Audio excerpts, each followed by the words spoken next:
everyone, and welcome to another episode with me, Living Free Ashley. Today, I am so freaking excited because today we are making bread.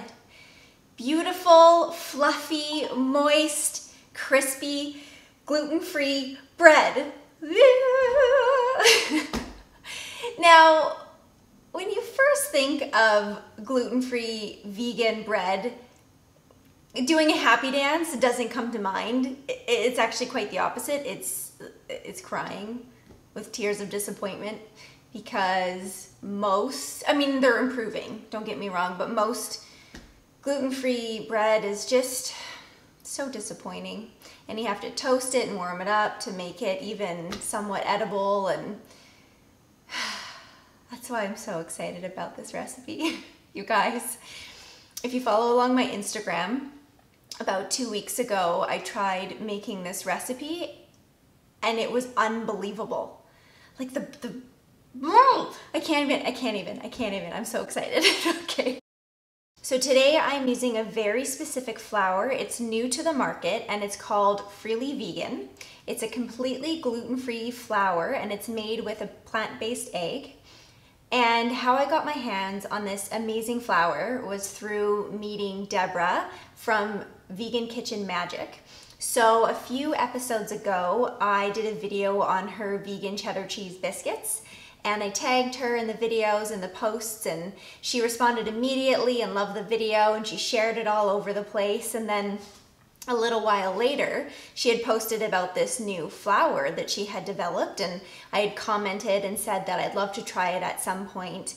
And Deborah, amazing Deborah, sent me her flour in the mail all the way from the States, and I'm just overcome by her generosity. So thank you, Deborah, for being so amazing and so generous, and then letting me do your recipes on my YouTube channel. I'm very, very grateful. So I got this flour in the mail, super pumped to use it and make some bread, and Deborah sent me a recipe, and I looked at the recipe and I immediately went, oh crap, because it looked so difficult. And I was just intimidated by the steps, and I didn't want to do her flour wrong. And I almost wanted to mail her the flour back and be like, you know what, it's too much. I'm gonna fail making this bread. But I was like, nope.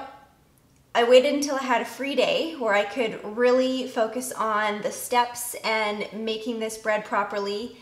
And if you followed along my Instagram stories, you could see how freaking amazing it turned out. And the steps ended up not being difficult. They were just specific and precise, because that's what you need when you're making bread, and specifically gluten-free vegan bread.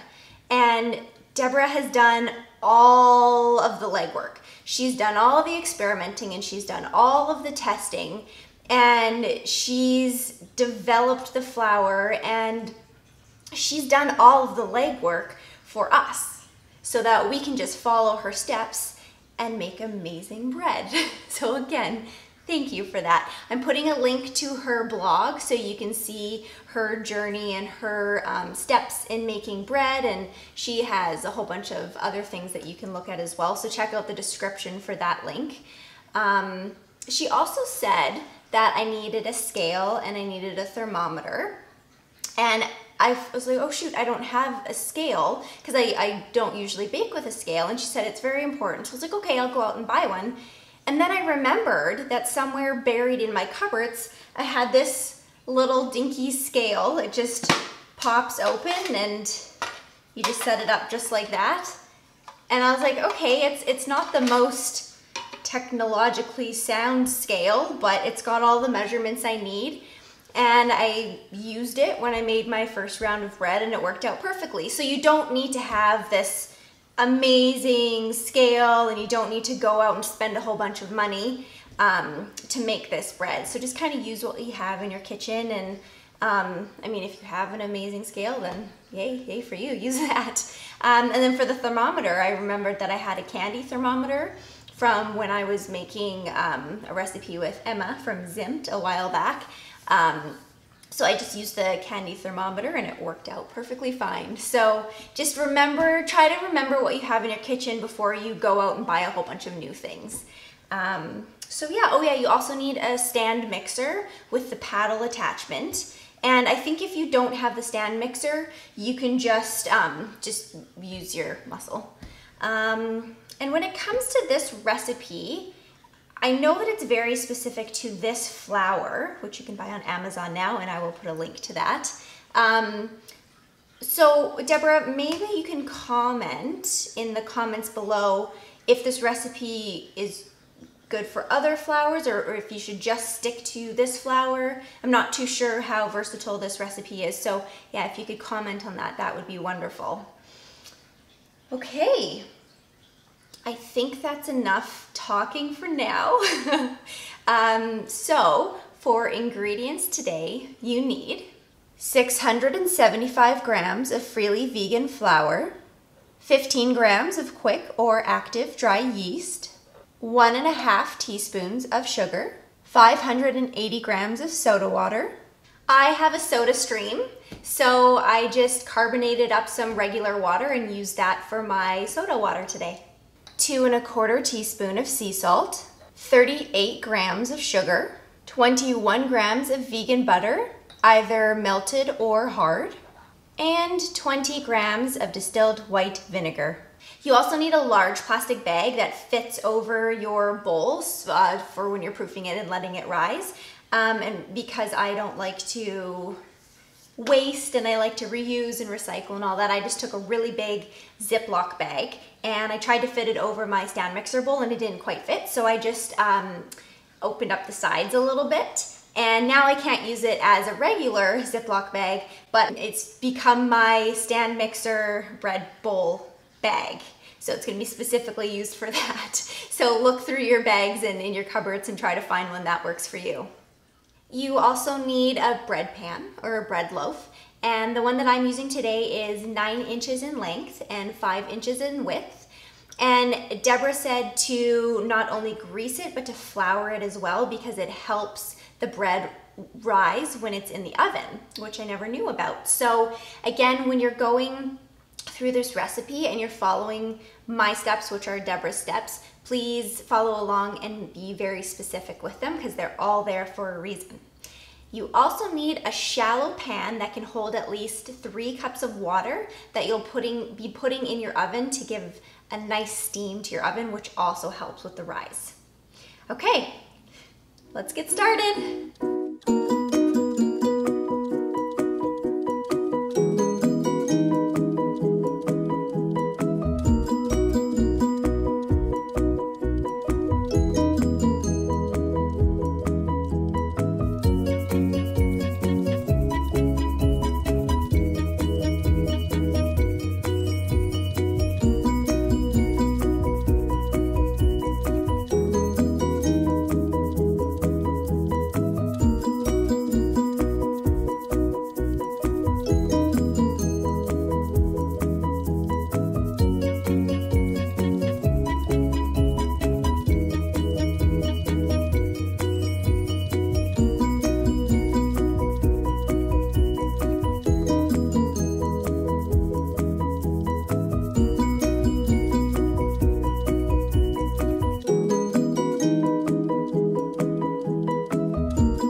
going to say this again because it's a step that can be forgotten.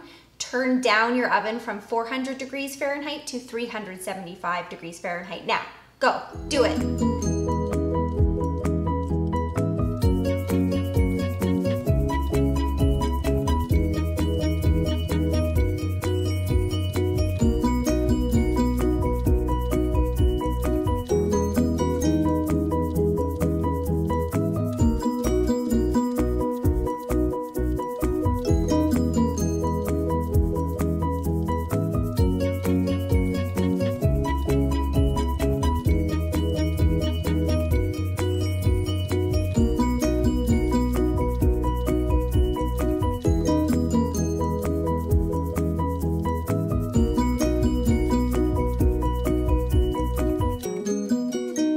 Now I know that you want to cut into it right away and you want to eat it all up because it looks so darn good, but just wait. Just wait and be patient and let it cool, because if you cut into it right away, it can change the texture of the bread. So Deborah was very specific about making sure that I waited before I cut into it, so please do the same.